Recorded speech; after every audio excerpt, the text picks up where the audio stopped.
السلام علیکم جی، میرا نام ڈاکٹر شہزادی سروت ہے اور میں کوئٹہ میں گزشتہ 13 برس سے ہومیوپیتھی کی پریکٹس کر رہی ہوں۔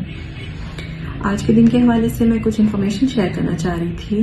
آج 10 اپریل ہے اور دنیا بھر میں ورلڈ ہومیوپیتھی ڈے منایا جا رہا ہے، جس کا مقصد ہومیوپیتھی کو فروغ دینا اور اس کا شعور بیدار کرنا ہے۔ آج ہی کی تاریخ کا انتخاب دراصل اس عظیم ہستی کو خراج تحسین بھی پیش کرنا ہے جن کی بدولت آج ہومیوپیتھی کو ہم جانتے ہیں۔ یہ ان کی پیدائش کا دن ہے۔ میں بات کر رہی ہوں ڈاکٹر ہنی مین کی۔ ڈاکٹر ہنی مین نے ایک ایسا طریقہ علاج دریافت کیا جس کی بدولت اگر مریض کو بالمثل دوا انتخاب کر کے دی جائے علاج کے سلسلے میں تو نہ صرف علاج یقینی ہو جاتا ہے بلکہ ادویات کے منفی اثرات بھی مرتب نہیں ہوتے۔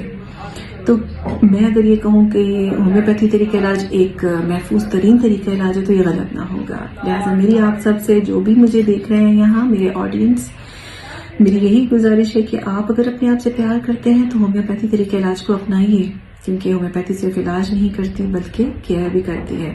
لاسٹ میں اپنے تمام کولیگز کو اور آپ سب کو آج کے دن کی مبارکباد پیش کرتی ہوں۔ اللہ حافظ، ٹیک کیئر۔